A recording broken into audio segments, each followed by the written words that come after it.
You are listening to the Hiking Radio Network, where we talk the walk with shows by hikers, about hikers, for everybody.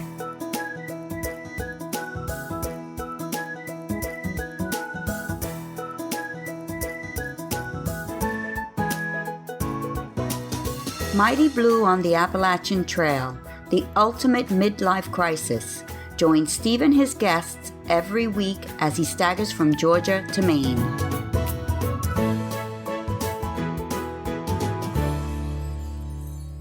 Hi everybody, and thanks so much for coming back to listen to me rambling on in Mighty Blue on the Appalachian Trail, the ultimate midlife crisis. Your support in the last 6 months has been humbling, and I'm so encouraged for the future of the show. One of the things that surprised me on the trail was the number of times people said to me, "Are you Mighty Blue?" I was surprised because there seemed to be a lot of people who knew the show and could tell it was me simply by my voice. However, another thing that surprised me was the complete opposite. The number of people who neither knew nor cared about me and the show. It demonstrated to me that I still have plenty of work to do to get it in front of people. So I'm going to ask you all a favour. As many of you know, I share the programme extensively on Facebook every Thursday morning, flooding your news feeds, and I apologise if it's getting a bit annoying. I wonder if you know somebody else who loves hiking, and particularly somebody who loves the Appalachian Trail. Could you mention it to them? I'd be really grateful if you would. I got such a great response to Glenn's interview of me last week, but many of the emails also asked if you could hear from Trigger, my hiking buddy. I had intended to let Trigger relax and think about his hike a little more, but changed my mind due to that response. And so today's guest is the bloke I spent 4 months with, and someone who isn't as big a loudmouth as I am. So I hope you'll enjoy hearing from Trigger in a moment. I've also circled back to debrief some of the class of 2019. Eventually I'll speak with them all, but today we had the very lively Margi Mimms, or Fireball. Margi passed me at Boots Off, an excellent hostel in Hampton, and though I saw her a few times in the days following, she pulled ahead and finished well ahead of me and Trig. Margi will be on after Trig. Lastly, we've got the second chapter of Paul Stutzman's book, Hiking Through. Funnily enough, I've discovered that I only have 3 chapters of the book digitally. I thought I could buy it and downloaded a sample on Kindle. Turns out when I try to buy it, it doesn't exist. So if anybody's a copy, I wonder if you could lend it to me. I'd really appreciate it if you could. Otherwise, I'm going to have to do something else. I'm not sure how I'm going to do it, but I'll work something out. So let's get on and meet my hiking buddy, a man with whom I have almost zero in common, yet is now a man with whom I share a magical adventure, a through hike of the Appalachian Trail. Here's Bob Curran, or Trigger.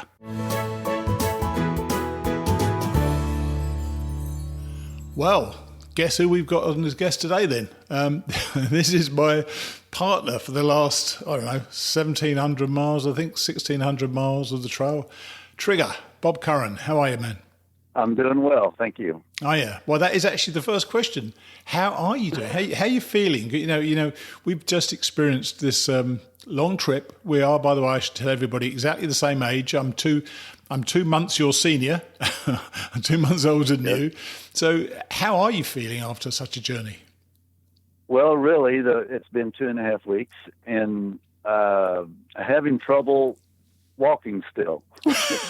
I'm having trouble with my knees and ankles. My bedroom's up on the second floor, and when I come down the steps, I take them one at a time and hold on to the handrail for dear life. Oh, that's something, isn't it? In imminent danger, just like on the trail. That's right, yeah. It's a bit like coming down one or two of those hills we came down, isn't it? Yes. So, have they felt worse since you've been back, or because I know that when we were hiking, we'd go out there and we'd wake up in the morning, and both of us felt we could never walk that day. But you start moving around, and you're not too bad. Have you found exercise helps it or not? I don't think so. Maybe I haven't given it enough chance. I went to Planet Fitness and did an hour on the bike and thought that would loosen things up, but it still hasn't proven to be so. I've walked the dog, 2 or 3 miles, 3 or 4 times since I've been home, and that hasn't helped. And I'm even starting to drink bone collagen and see if that's going to help. Oh, wow. Gee. I mean, There's no doubt about it. And we talked about it when we were out on the trail. This is quite a debilitating thing to do, isn't it? It really smashes you up. And when you get back, you do have to have that recovery period. But you're saying that you're not actually recovering yet. Is that right? No, I'm not, and I'm. It's very frustrating because I'm anxious to do stuff, and really don't have the energy, or the knees are, still hurting, and I just really don't feel like doing a whole lot, which doesn't sound like me. I need to get out there and split some wood. The wood's sitting out there waiting for me. It's still there. I can't believe it. Oh yeah. Oh dear. Well, it's funny actually because we need this. We talked about the need to get on to do something, but in my first 2 weeks back here, as I told you earlier on when we spoke before we recorded this, that I just couldn't get, not the enthusiasm, maybe it is the enthusiasm, I just couldn't get started again into anything. And so I missed my first episode. Now, the first week I was back, I didn't do an episode. And that was the sort of thing I needed to do. I just didn't have the ability to do it. Do you think at this age, doing it at this age is that much tougher than doing it when you're 25, do you think? Oh, definitely a whole lot tougher. And I haven't spoken to any of the younger folks to see how they recover. That would be interesting to find out if they're out and about and it's just the old guys that are still debilitated and need to be in the old folks' home. I think we just stamped our ticket into an old folks' home. Oh, by the way, just before we move on, actually, I wanted you to tell everybody, if I'm saying this right, you live in Louisville, Kentucky. Is that right? Louisville. You're almost there. Louisville. That's the same thing. Did I say that? You kind of swallow the IS, don't you, then? It's Louisville. Yeah, you try hard. You're putting too much emphasis on the Lou. It's just Louisville. Louisville. Okay. Well, that's where you're from, obviously. So you came back after you got back, as I did. I flew back on the 24th of August. What was it like coming back to the family? How did it feel? Well, I had quite the reception at the airport. Nice. Which I didn't expect. Right. There was 14 grandchildren and 2 other children. There was 30 people there at the airport with signs welcoming me back, in Karen, and also a newspaper reporter from our local paper here in Oldham County. Ah, that was lovely, Trig. I didn't know that. That must be. I know you're an emotional man anyway. You must have been a mess, mustn't you?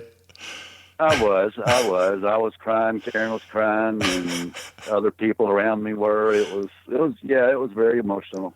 I'm sure. So it was quite the reception. So did it feel? It felt good though, because particularly those last few months, not so much you couldn't wait to get it over, but you were you'd thought ahead already to pass Katahdin and getting home to your family. Was it as good as you thought? Probably sounds better than you thought it was going to be.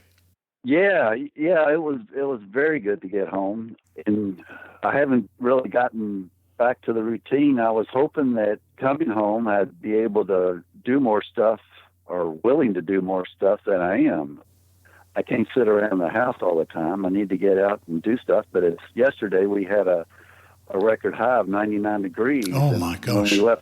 When we left Katahdin, it was probably a wind chill of 30 degrees, so there's quite a bit of difference. Yeah, it certainly was a different. And it's all different, isn't it? Coming back, and one of the things I think I've talked about is, and we talked about certainly on the trail, was that one of the great things about hiking is there are so few options. Back in real life, there are too many options, and I almost find myself unable to do things because I've got too many things I can do. And I liked having no options on the trail, or virtually no options on the trail. And now getting back to real life, the distractions that are there all the time, aren't they?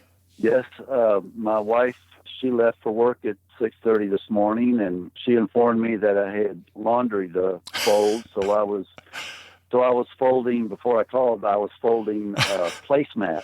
Impressive. Placemats and women's underwear. Nice. Never done. Well, you to be fair, you did take charge of, when I was podcasting, you did take charge of a lot of our laundry. So I thank you for that, because I know how disgusting my socks were, which you told me every single time when you took them. So I appreciate that. And one last thing about your family, which is tell everybody how your mother followed you on the trail, which was a wonderful story.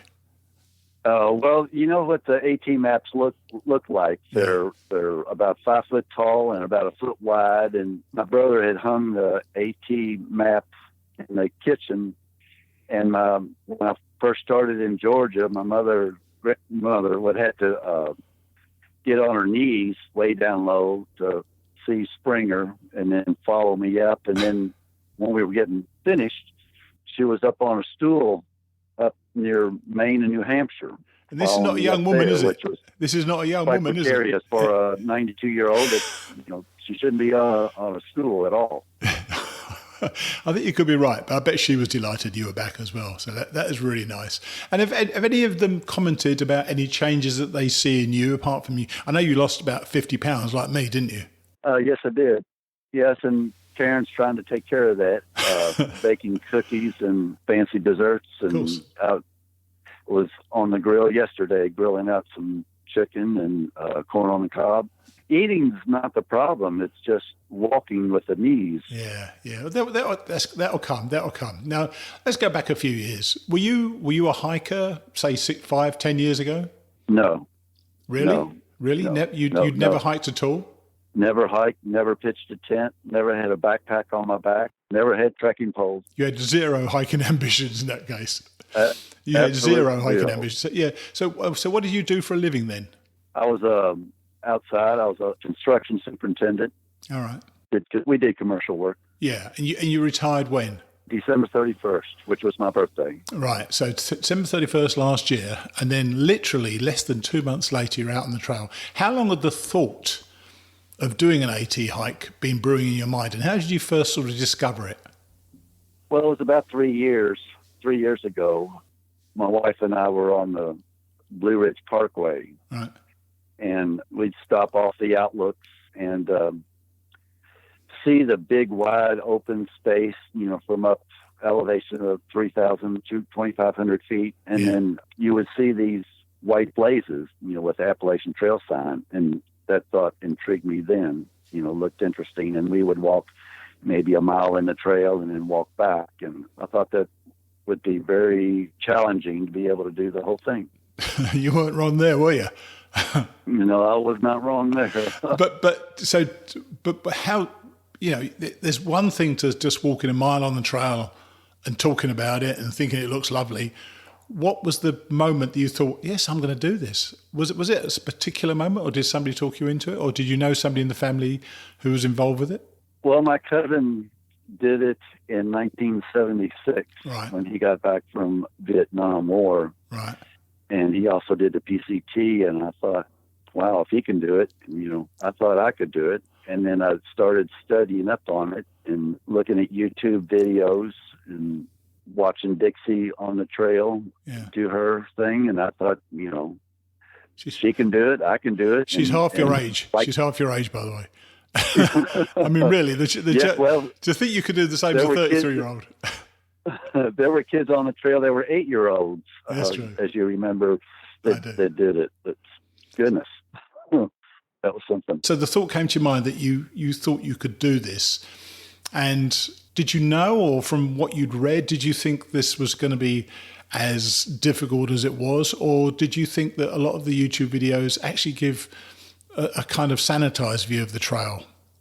I knew it was going to be hard, difficult. I knew the second day I was ready to quit because I wasn't prepared myself for the inclement weather that came the second day with rain, cold rain. Yeah, we're going to come back to that in a minute. I want to ask you about that one in a minute. But it's the thought of before you go on the trail, and I was certainly guilty of this the first time. Before I went on the trail, the fact that I didn't know how tough it was going to be, to me, was a big factor in why I was able to finish it. Because had I known how difficult it was going to be, I probably wouldn't have done it. And so it just hits you, it hit me around the face those first couple of days on the trail. And, did you get any advice before you went out, or how were you working out what it was going to be like? Didn't really have a plan. Wasn't really going to take it a day at a time, actually. Yeah. When I first started, I was, full of enthusiasm and doing the short miles, 8-10 miles, wasn't really a big problem because I was halfway in shape, even though I did have a heavier pack starting out. You made sure you got fitter by exercising beforehand, didn't you? Yes, and that helped me a little bit. I dropped some weight while going to the gym, Right. and was in somewhat of a physical shape for a 66-year-old. But did that help you at that very moment when you were at the top of Springer Mountain? Do you think that sort of that stuff helped you? Or do you really think, well, like I always thought, that you can really only get it once you get on the trail and then you start working out what you need and your body starts working out what it needs to work for you? Well, it's got to help a little bit. Starting from, for me personally, starting from zero with all the weight that I had at that time, my knees probably wouldn't have lasted. Yeah, so yeah. dropping some weight and getting some strength in my legs through working out, and then actually doing the trail and getting that exercise in day after day after day helped a whole lot. Yeah. And then having that trail for so long, 4 months is probably a good timeline, but 6 months, it gets to be long. Yeah. Yeah. We actually, I'm going to come back to that as well, actually, because I think that's quite, but no, we'll talk about that now, actually. That was an interesting thought. Somebody said to us that when they met their wife after about 3 months, she said, you're in the best physical shape you've ever been. And he was saying just before the end, now I think I need to go to rehab. So that difference between between 3 months and 6 months is quite significant, isn't it? And you and I were together for those last 3 months, and it was smashing us up, wasn't it? Yeah, if it lasted, I know if it would have lasted 6 months and 2 more weeks, we would have done it, because that's what we do. There wasn't a mountain that we didn't climb. That's right. But geez, it was debilitating. Yeah. So there you are preparing, you're getting ready to go and so on. Were your family and friends, did they support you in this, or what did they think about you doing this? Did anybody try to dissuade you or tell you couldn't do it? No, nobody really of my family. My mother didn't really want me to do it. She didn't want me to leave. How can you leave Karen for 6 months? Well, that's kind of a hard pill to swallow, but I did. But my brother was supportive in sending me resupplies, and you did a tremendous job of keeping everybody else in the family informed. And he even did some trail magic. He and his daughter and his wife did some trail magic for me on the border of New Hampshire and Vermont, and took me to his daughter's house in Burlington. And fed me and got supplies and laundry and clean bed and put me back out on the trail. It was really nice. Yeah, that's really nice. So, what did your old buddies think about it? Did they think you'd be able to do it? I was talking to a guy at work, and he said, "I thought you wouldn't be able to do it. I had my doubts. I didn't think you'd do it, but I told him I did it, didn't I? I finished." They're surprised. I bet they are, but good, you did it. Us old guys rock, I tell you. There's no doubt about it. So you were there, you're standing on the top of a Springer at that moment, because it's a very momentous time, isn't it? You take your first step. What were you thinking? Were you confident in those first couple of hours, or did you think, oh God, this is tougher than I thought? Well, it was hard. My wife dropped me off at the trailhead, and you'd see her drive off, and then here I am. I said, well, there's the trail and there's the steps going up. I mean, here I am. Let's get after it. And you're intimidated, and it's everything, the unknown is in front of you, and you just kind of take it a step at a time and deal with it. Yeah, you can either do it or you can't, if you know what I mean. There's no two ways about it. You just have to just suck it up and see how it goes. And you mentioned earlier on about you had heavy gear. When you weighed in that first day, how much did your gear weigh? It was like 43 pounds at the ATC, or not at the beginning, right there at Springer. Yeah, fine. And when I got a shakedown, I lost 12 pounds of that, which helped a whole lot. I bet it did. Yeah, every pound you can drop is better. And what about your gear? Did the gear itself work out as far as you're concerned? Because you, like me, had the Z-Packs duplex, didn't we? I must admit, I loved my tent, and I loved most of my stuff. Did you enjoy most of your gear? Did you make good choices, do you think? Well, when I first started, I had a different tent than the Z-Packs, and Oh, of course you did. Yeah. wasn't pleased with that because there was no headroom at all. I could barely even sit up in it. It was just like a big white cocoon. Yeah. And I traded that in for the Z-Packs, which had a lot more room, and then got those poles that helped extend the sides, which made it even more voluminous inside. Yeah, there was tons of room. We were both pretty damn comfortable in our tents, I must say. And Z-Packs aren't sponsoring us, so we just saying as we saw it, we really liked the tents, and they were easy to set up, and those flex poles really gave extra space, didn't they? Yes, yeah, they were most helpful. Yes. Yeah. Now you met Cushy Life pretty early on, didn't you? And tell us how that came about. How did you meet her? It was the second day when we ran into Trail Magic, and there was a big group of us. And I was talking about, and it was sprinkling, raining, cold. I was talking about getting off the trail and going home. And Cushy Life and her cousin Spinner immediately must have overheard me, and they immediately came to me and said, "You can't quit. Don't quit on a bad day. And they've got to talking to me, why are you doing this? And I said, well, I was kind of doing it for my grandkids and stuff. And they were saying, well, what are your grandkids going to think? What are they going to say? And I started reflecting on that, and I stayed on the trail. You know what?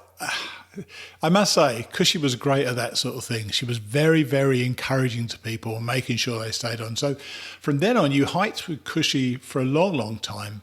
And you were, when you were sitting down at that Trail Magic, had you decided to quit by then, or were you just considering it?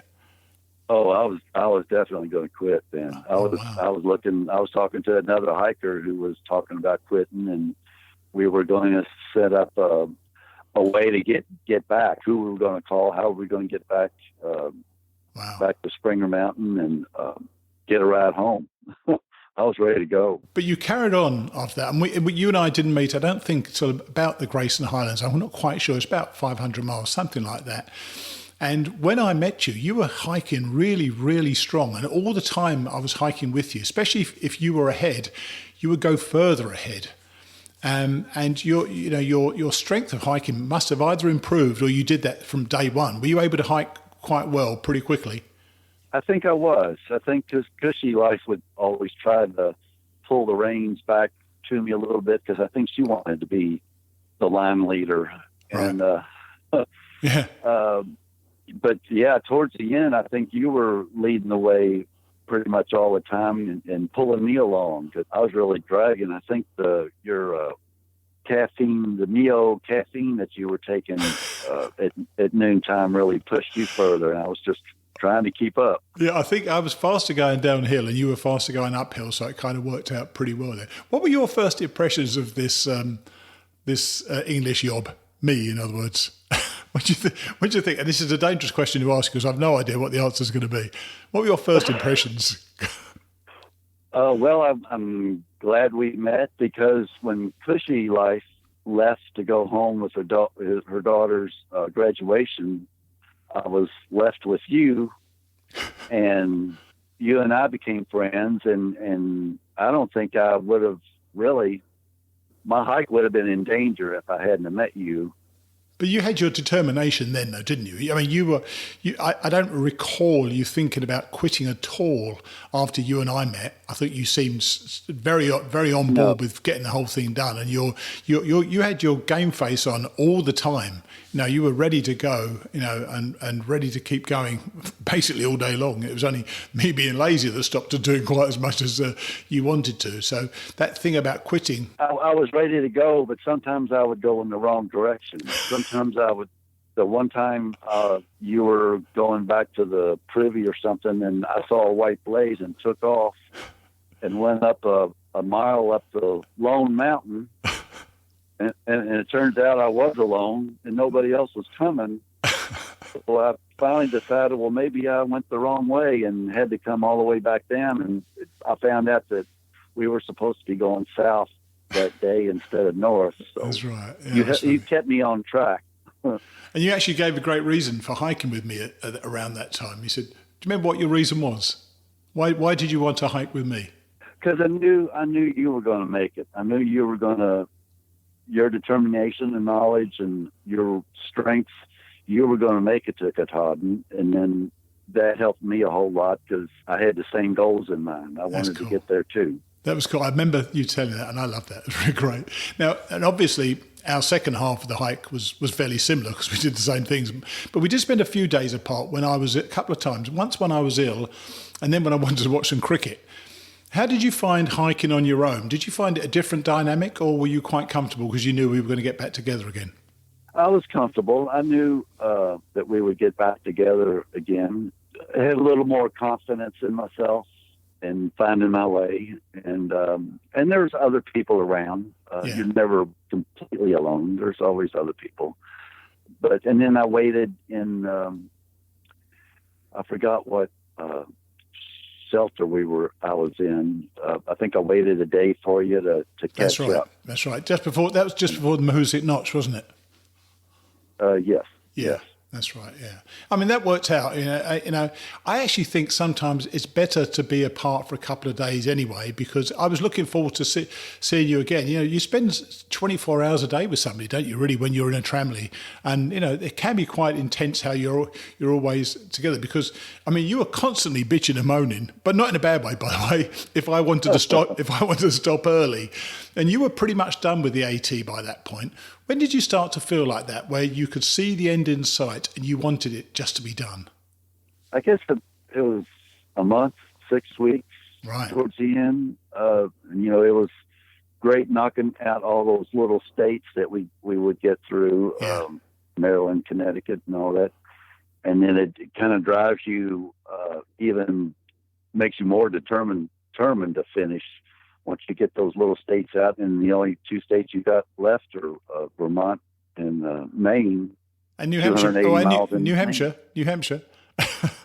New Hampshire, sorry. To get those done with, and you're done. It's just that determination in those last 2 or 3 states. It's out of 14, I'm almost there. You can't quit now. Yeah, they were very special, those states, New Hampshire and Maine. I remember saying to you sometime in, Connecticut, something like that, somewhere around there, Massachusetts. I said, your highlight really is going to be New Hampshire and Maine. Did it feel that way in terms of what we saw? Because some of the views, we were so lucky with the weather then, weren't we? How beautiful the weather was in New Hampshire and Maine. Yeah. Did you feel they were some of the real highlights, though, some of the things we saw there? Definitely. Seeing how we only saw one bear the whole trip, which was disappointing, and no moose.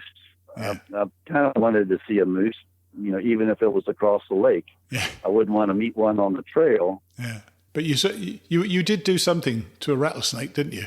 Which I thought was brave and somewhat stupid. Yeah, I tickled his tail a little bit because I wanted to hear it rattle with my trekking poles. That was funny. That was funny. Neat to do. It didn't seem to be the least bit upset apart from making a noise. So it was all good. Yep. So you had, we headed on, and then we started to get a few cloudy days and so on. So we didn't see Katahdin as early as perhaps some other people saw Katahdin. And then there was a break in the clouds and we suddenly saw Katahdin. For me, it was a magical moment. But for you had a really different take, didn't you? What was your feeling when you saw Katahdin that time? Because you were expecting to be quite emotional, weren't you? Early on in the trip, I thought I would be emotional, and even talking to some of your old hiking buddies that came to give you trail magic. That's great.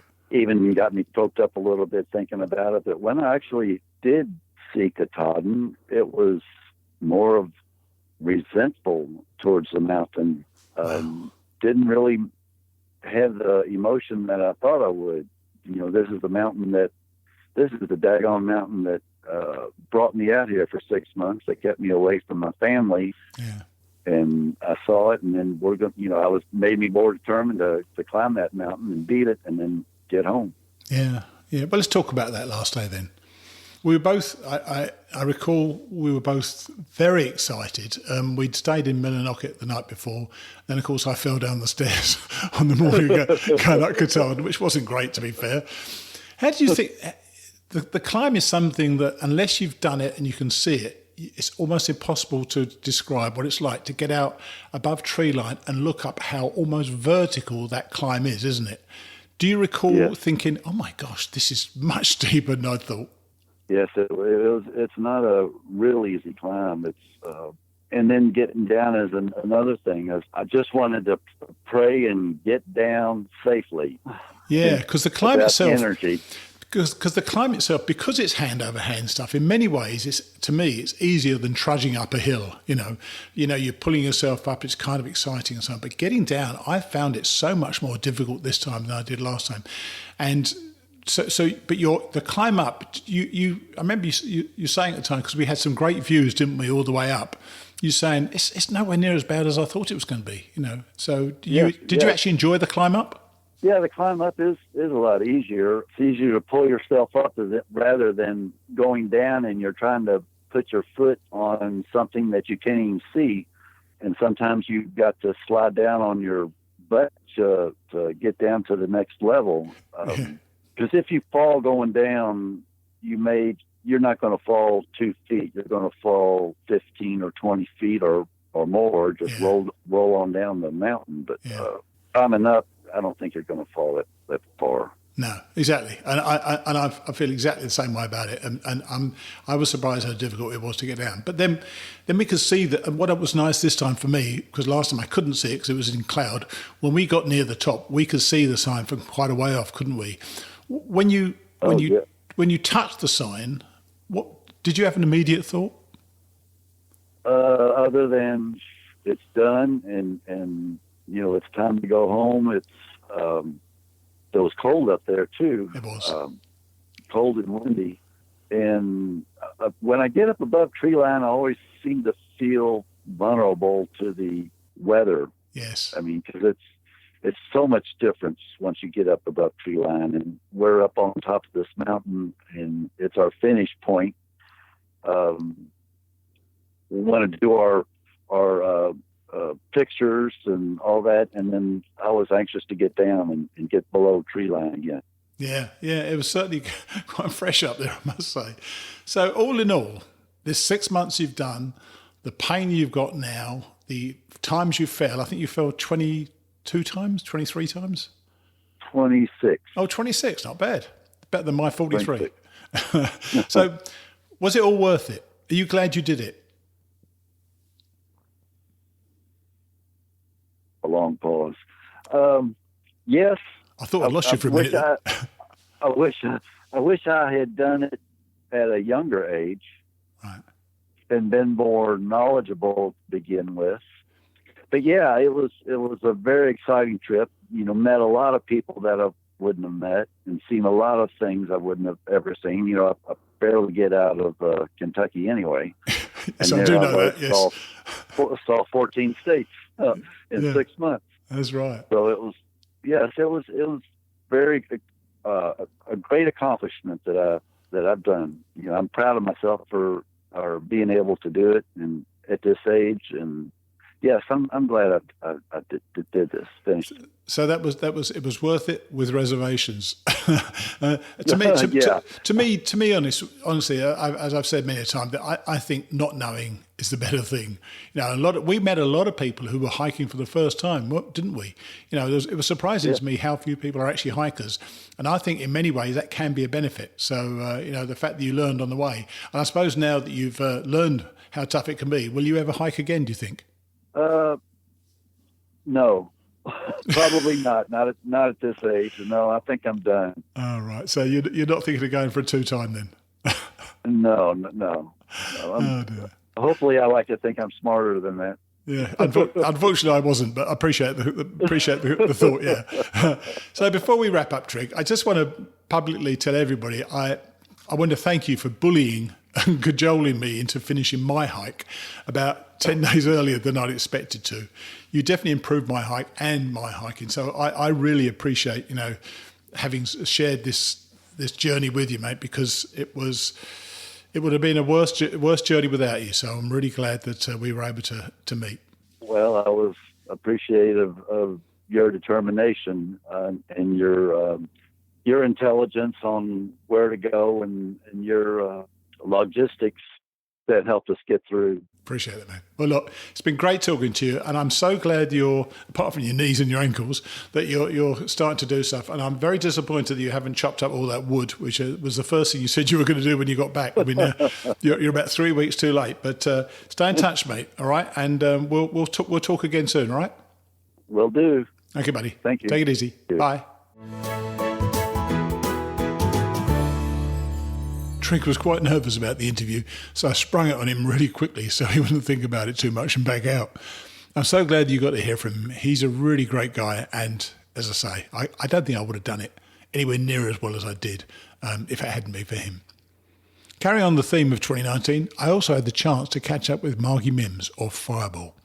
She was the first in our class of 2019 to finish, so I thought it would be fitting to hear from her first, not least because she's had time to reflect upon the experience. Here's Margi. So, hi Margi, how are you? I'm great, how are you?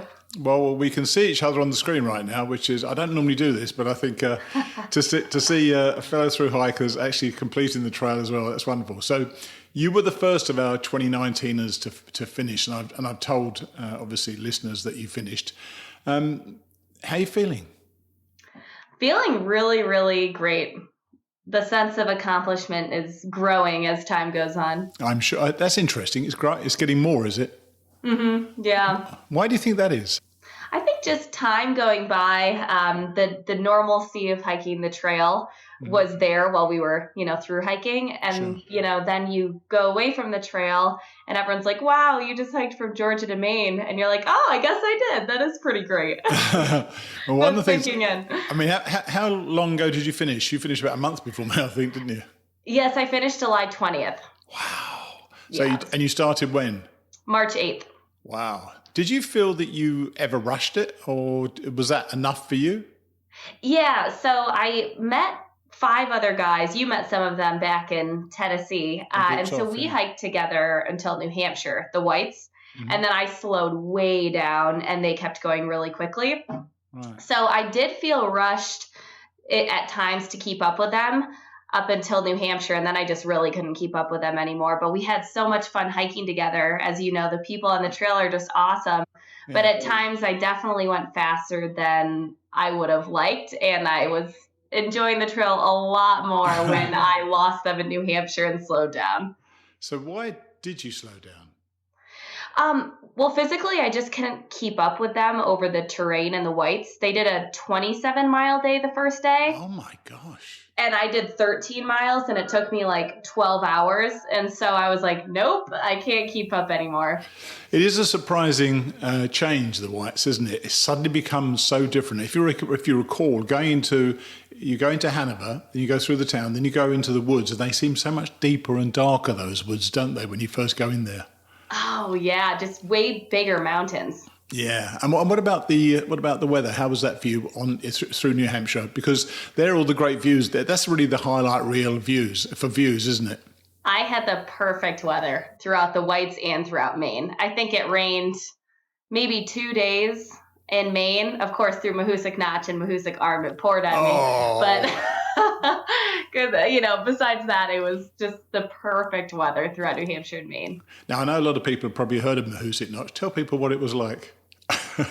So imagine, in the rain. Yeah, imagine bus-sized boulders all dumped into a pit for a mile, and you have to climb up and over and down through. There was snow still, which I'm sure you saw too. Yeah, we saw, yeah. That was crazy. It was like a 20-degree temperature difference being down in the boulders. Oh, it's massive, isn't it? It really is. So were you surprised by Mahoosic Notch, or were you ready for it? Did you know what was coming? I had heard a lot about it. I guess it's totally indescribable until you've actually done it. Yeah. It's just so crazy that you have to hike through that. Now, you've been finished now, you say you finished July 20th, so you've been more than a month. And I told a lot of people on the trail that when you go back, all your friends are going to hear all your stories and so on. But after about 3 weeks, they kind of want you to shut up because they just don't understand really what it's like. Have you found that with people? They just don't get it. They think you've just gone for a walk in the woods? Yeah, I kind of have trouble answering the question. Everyone's like, how was it? I'm like, it was great. And then the conversation ends because it's just, it's way too large of a endeavor to even begin to explain to someone that doesn't understand it. And was it larger than you thought it would be as well? Yes, it was fantastic in every single way. I just loved it. So you didn't finish with that group, and I can't recall them all. And there was a couple of guys, and there was a girl. Were you with the girl with the dog as well for a while? She finished at the beginning of July, though. She went very quickly. Yeah, right. So I didn't see her after maybe Pennsylvania. So who did you finish with then? So two of the guys that I began the hike with, I actually finished with because one guy took a week off to go wait for his girlfriend to come. Right. And the other guy waited in Maine for us. So he hiked up Katahdin again. So when I summited, those two guys were just standing there cheering me on. And it was just the best surprise in the world. It was amazing. I bet it was, yeah. So did your partner come out and hike with you? Yes, Matt finished the trail with me. He summited Katahdin. Well, he came out just to climb Katahdin? Yes, he did. Oh, my God. He loved it. He thought the hand-over-hand stuff the last 2 miles was just a blast. It really is, isn't it? You know, tell us about your summit day then. Tell us about waking up in that morning and what it felt like to be going up there. Yeah, so we woke up at, what's the name of that hostel in Millinocket? It's the same hostel it's the same hostel I fell down the stairs of on the last day as I was about to go up Katahdin. Ooh. Yeah, it wasn't a good thing at all. And so, yeah, what's it called now? It's something like the Appalachian Trail Hostel. I can't quite remember anyway. Yeah. But yeah, I know what you mean. Yeah. So we took the 6 a.m. shuttle up to Katahdin. So my mom was with me as well as Matt and some other thru hikers. And we got started around 7:30. Right. And that bridge was down. That's right. So my mom and Matt and I hiked with my mom to the river and helped her ford the river because I didn't want her doing that by herself. And then we continued on up the trail and she met friends along the way and just went up to tree line. And then, so Matt and I were hauling. We were going so fast up until we hit tree line and then just took it slowly. And then you just look up, don't you? And you can see these rocks right ahead of you, just going up and up and up, can't you? Yeah, I was trying to explain Katahdin to people. It's definitely the most magnificent climb of the trail. I mean, literally, there's rebar bolted into these huge boulders, and you have to like Spider-Man crawl up these things. And my mom was looking at it. She's like, she talks about you. She's like, how do Mighty Blue and everybody else, how do they get up these boulders? I'm like, Mom, they've been doing this for 5 months by this point, you know? I was asking myself the same thing there, I must admit. It was quite tough, I thought that, didn't you? Yes, it's a very hard climb. I mean, it's very physical. I'm surprised that some people do it without previous training. So then you get up and you had a clear day, so you could see the sign before you got to it, obviously. What were you feeling as you were walking up to it? Well, I thought the summit was at the top of the first boulder chute. So, of course, yes. And I saw the sign up there. That's I was right. Like, oh my gosh. And I started crying. And I get up and I'm like, wait, this isn't the sign. And you still have another, mile and a half or 2 miles to go.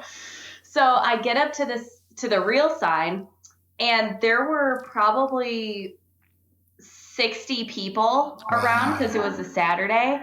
So it was not a great finish because there were a bunch of day hikers there just in line and they didn't really get it. So I ran up and moved everybody out of the way and touched the sign and then went back and waited to take my picture later when there weren't so many people. But it was kind of annoying because they didn't understand what was happening and they were all in the way. Surprised they didn't understand because those guys are used to it. Well, I must say, we saw a lot of day hikers as well. And I recorded my thoughts as I was going up for the podcast live, and it was sort of a momentous thing when you're walking towards the sign. You think, what am I going to say? How am I going to react to all this? So what was your feeling? Was it relief, sadness, joy? I mean, accomplishment? What was that feeling that you had when you first touched that sign? Such pride.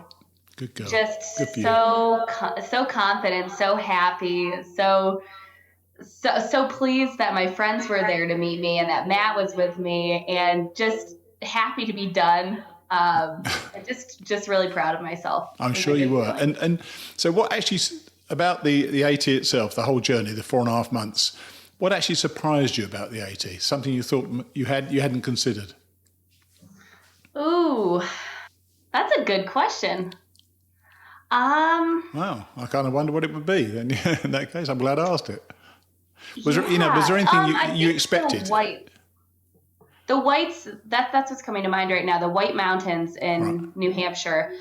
I had heard everybody say how hard they were going to be and how your mileage was going to really go down. But I wasn't prepared for how hard it was going to be. And I had my worst day on trail in the Whites during perfect weather.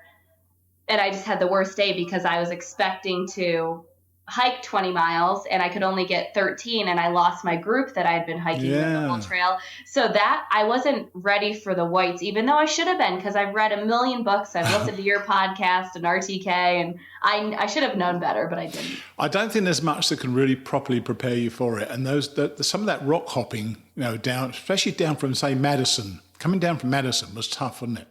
Yeah, it wasn't even a trail. You were just rock hopping. I know. That's exactly it. Yeah, you weren't touching any earth or anything like that at all, were you? It was just literally rock to rock. Oh, yeah. So 2 days I did. Matt actually came out during that section as well. Oh, my gosh. And you gave him the tough times, didn't you? Yeah, he was tortured a little bit. But we did one of those notches up to Mount Washington, and we could only do 5.5 miles a day. And that was just crazy because we were cranking 20 to 30s before that. Wow, that's amazing, isn't it? So was there any point in the trail you considered quitting, or did you always expect to go straight through? Because when I saw you, you were so full of life and energetic and stuff. I thought, well, there's no way she's going to stop. But was there every moment you just woke up or you went to bed one night thinking, I just cannot do this? No. There wasn't. I had 2 breakdowns during the trail, one in Virginia and one in New Hampshire.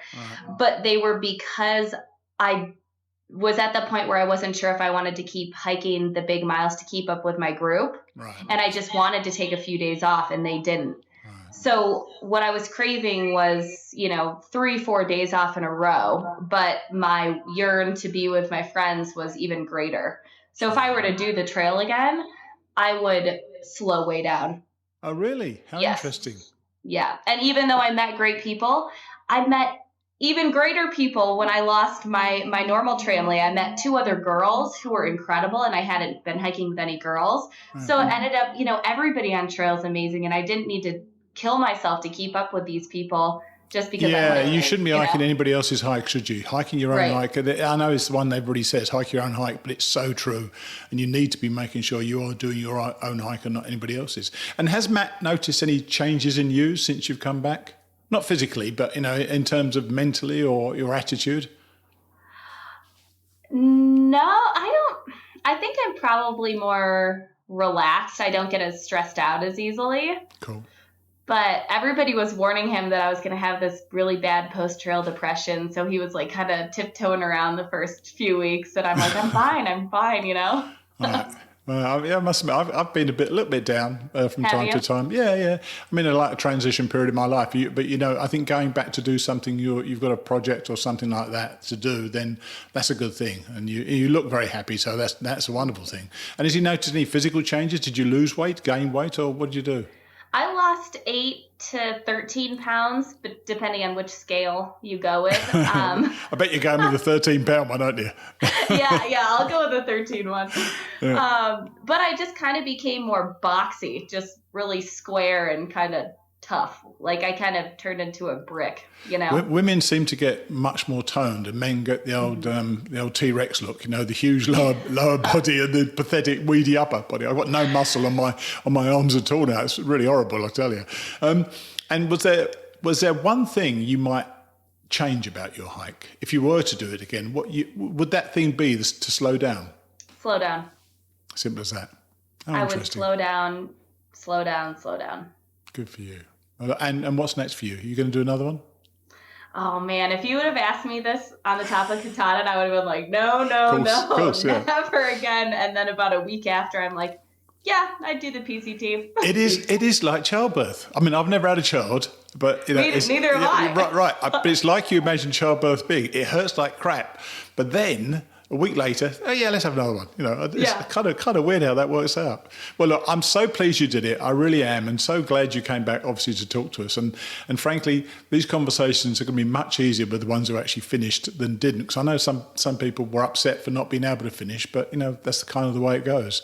And I think the fact that you did it and you said you were going to do it, you were very determined. And so when I met you in Boots Off, I knew damn well you were going to do it. So I'm just delighted for you anyway.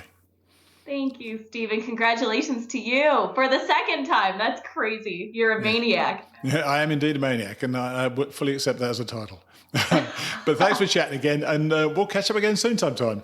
Let's do it. Next trail. Yeah, definitely. Cheers, then. Bye. Bye. What a girl. Another of those fearless young women you meet out there, and one I was so pleased to be able to meet. While we're on the subject of the Mighty Blue class of 2019, Margi, Nate Stockton and I have finished, while I know that Katie Amphlett was within 300 miles of the end a week or so ago. I'm hoping to follow up with everybody in the next few weeks. So now it's our book, Chapter 2 of Paul Stutzman's Hiking Through. As I mentioned earlier, I need a copy of the book, so please let me know if you have one that I can borrow. I'll see you next week. Chapter 2, The Plan. It seems to me that women handle grief better than men do. Perhaps women are more community-minded. They have a wider circle of friends and are willing to speak more openly about their emotions. Unfortunately, when pain descends upon us men, we react as we've been taught, keep emotions in check and solve the problem.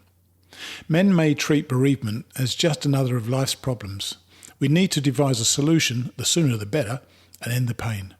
And the solution for many men appears to be finding another woman to replace the lost loved one. I'm convinced there are men who use the memorial service for their spouse as a screening tool for potential candidates. Find another wife, recreate the life that has been lost, problem solved, grief gone. But Stoicism and all our problem-solving skills cannot bring real recovery from grief. Until and unless we live through and understand our pain, we will never be a good partner to anyone in the future. Good old Webster defines grief as intense emotional suffering caused by loss. Right as he may be, it doesn't sound much like he's experienced that suffering. Here's my description, born of living through it. Grief. 1. Helplessness and hopelessness. 2. An elevator that only goes down. 3. A black hole of emotions that traps one in its vortex. 4. Stepping out of an airplane without a parachute, welcoming impact as relief from the pain. 5. Desperately wanting to have life return to what it once was. 2 voices clamour through the cloud of grief. One still believes that by some miraculous intervention of God, life might yet return to normal. The other voice replies that everything has been irrevocably changed forever. The road to recovery opens only after these 2 voices can be reconciled. For me, as for everyone, that road to recovery wound through a landscape of regret. Reflecting on the years Mary and I had had together, I mourned the time we had wasted on silly disagreements and lamented that I had spent too much time at work, leaving the task of raising our children to my wife. I sorrowed that I had, indeed, taken Mary and our life together for granted. On my path through the pain, I read several books on grief, determined to understand what grief was, why we grieve, and how to recover. I also joined a grief recovery group at our church. I highly recommend such support to anyone who has lost a loved one. Healing came in other ways as well. In the fall, after Mary's death, my cousin joined me for 2 days of hiking in Utah's Zion Canyon. I once again experienced the soothing and healing power of nature. I realised how helpful it was to discuss my feelings of loss and regret with another male and to trust another person with my thoughts and feelings. As I worked my way up the narrow but exhilarating Angel's Landing Trail, I reflected on my marriage and how easily I'd slipped into taking my wife for granted. I wondered how I would have been different as a husband if I had known that our days together would be over too soon. On the flight home, I considered the balm brought by just 2 days of hiking and wondered if a much longer hike might translate into continued healing. And I wanted to somehow link such a hike to my new message for men. Don't take your spouse and family for granted. The plan was starting to take root. One of the first lessons in Grief 101 is a caution against making any big life-changing decisions for at least 1 year. That includes buying or selling your home, quitting or changing jobs, or getting remarried. Making major changes while your emotions are all jumbled up and you're unable to think clearly is opening the door to disaster. If you're fortunate enough to have some assets built up, there may be children, grandchildren, heirs, in-laws, outlaws, ruffians, and assorted vultures circling, eyeing a hoped-for endowment. Fortunately, I was not cursed with a great deal of money, so there were no grief groupies hanging around. I had 3 children who loved me, a church family that cared for me, and a good job. At least part of my life was still intact. My job took on new meaning. No longer just a means of pay for house, cars and college tuition, my work at the restaurant became the environment where I most felt a sense of normalcy. I'd lost my spouse, but I still had a reason to get up each morning. Day by day, week by week, time dragged by, but the job routine was safe and predictable. The route to work passed the cemetery where we had buried my wife. For several months I thought of Mary as soon as that hillside came into view. One day I realised I was a mile beyond the cemetery. I'd passed it and not felt my eyes drawn there. As the weeks went by, the 1 mile stretched to 2, then 3, until finally there were nights I drove all the way home without thinking about the gravesite on the hill. Those increasing distances seemed to measure my progress on the path toward recovery. As the 1-year anniversary of Mary's death approached, a road trip seemed like a good idea. Thinking I could leave the safety of my work environment, I planned a solo trip to New Orleans. But my timing was terrible. I left on the eve of the anniversary of Mary's death, and by the time I was 60 miles from home, loneliness hijacked all my plans. Memories flooded back, and driving away from my home and safe routine of work, I realised again how alone I was. Emotions overwhelmed me and the tears started to roll. I wasn't ready to be this alone. Crying like a baby, I turned the car around and went back home. Yes, there had been much healing in a year, yet that 1-year anniversary was a brutal reminder of all that I'd lost. But I had survived a year with its ups and downs, the hurt and the healing. I'd survived the first year. I'd worked in food service for almost 25 years. There had been great satisfaction in those years, some simply from successful management of a busy place, but many also from relationships on the job. We often employed younger people, inexperienced and working their first jobs. I had the opportunity to be not only a boss, but also to mentor to young adults, learning to function in the workplace. One day, while I waited in a hospital with Mary, a young intern entered the room with Mary's oncologist. "Paul, what are you doing here?" the intern explained. She was a young lady who had worked her very first job at my restaurant, and that day in the hospital, she thanked me for encouraging her to pursue her dream of becoming a doctor. But the years had also brought frustrating changes to the hospitality industry. Workplace issues arose that I'd never imagined earlier in my career. We had to deal with tattoos, body piercings, sexual harassment, sexual identity crises, anorexia, bulimia, and those ever-present necessities for kids, cell phones and iPods. It was a whole new ballgame. "What do you mean rules? You expect me to work without talking on my cell phone?" And these kids were becoming legal scholars. They came to work with more metal protruding from their bodies than most modern cars, but couldn't understand a manager who insisted on following a silly employee manual. "You will hear from my dad's attorney," I was told more than once. Customers were also becoming more demanding. It's the manager's job to handle unhappy customers. Most of those situations can be easily handled, and of course there are always a few legitimate complaints. But as most restaurant managers will attest, there are customers who visit your establishment with only one goal: a free meal. After long years in the business, I knew most of their tricks. The manager must be the arbiter of what is fact and what is fiction. After 25 years, customer complaints and employee issues had taken a toll. The beginning of the end for me came on a Friday night shortly after my aborted trip to New Orleans. One of my servers informed me that we had an irate customer. He had ordered our largest chicken dinner and, sure enough, that very last piece did not look good to him. I had observed his many trips to the salad bar and I knew there was nothing wrong with his meal. I approached his booth and immediately recognised trouble. Years of being in the people business had turned me into something of a self-made psychologist. While my employees were becoming self-made attorneys, I was becoming the restaurant shrink. It is with mingled shame and pride that I admit to completely mishandling the situation. I sized him up. My problem was a vertically challenged, steroid-pumping weightlifter. Please note that I have no problem with weightlifting, bodybuilding, or any attempts to improve one's body, but this guy was obviously addicted to his bodybuilding. You know the type. Short in stature with a protruding chest, above which his neck had somehow melted into his shoulders. He should have worn a sign. I need attention. I am very insecure. What's the problem, I asked. That little head swivered on the steroid-enhanced shoulders, face livid, veins bulging, and Trouble informed me his chicken was no good. I made him aware that I knew of his many trips to the salad bar, and I was also certain there was nothing wrong with his chicken, especially since he had already eaten most of it. Not the response he wanted. He unhinged. Swollen arms flailed. In a rage, he cursed and screamed, "Are you calling me a liar?" Yes, I agree with him. He was a liar. Must have pushed the wrong button there too, because then he offered to kill me. By then, every Christian tenet I'd ever been taught, such as love thy enemy, had left me, and I was savouring the idea of tearing him apart limb by overinflated limb.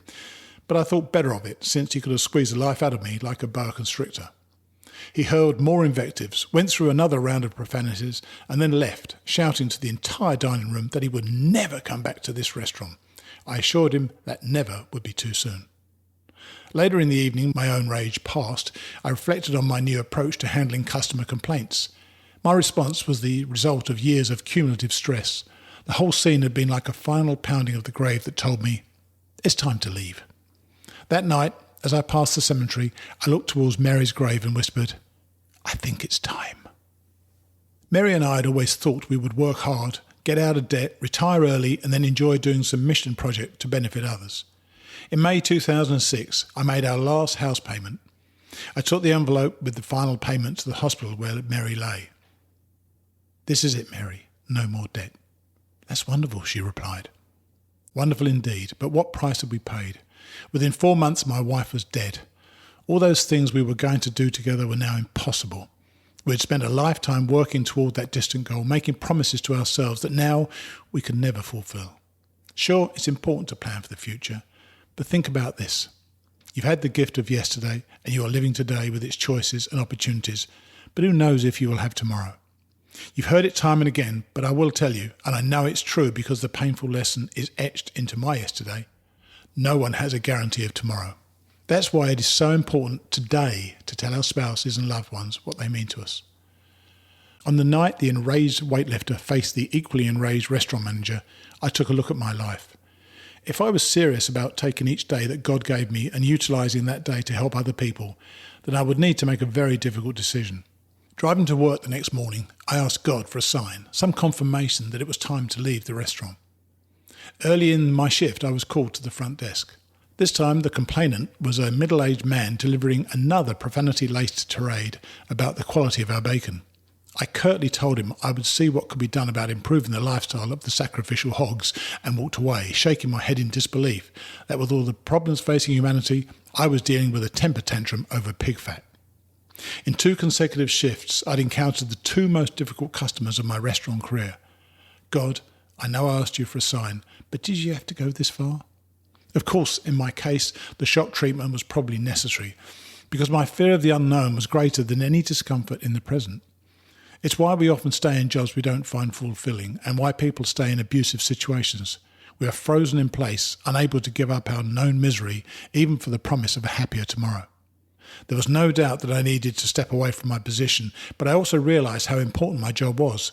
It was my identity and my safety net. I knew by then that my unknown tomorrow would involve hiking the Appalachian Trail. What would people think of my giving up a good job to go hiking in the woods? The 2 customer encounters had brought everything into sharp focus for me, but there were also gentler pushes. I'm at the age where I read obituaries. Beyond checking to see who is gone, I find the content of obituaries fascinating. What did people accomplish in their allotted years? What was important in their lives?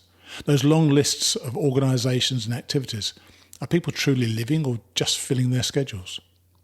One day, with the 2 terror customers still raw in my memory, I finished reading that day's obituaries and pictured someone reading a column about my own demise in the hopefully distant future. What did I want those lines to say?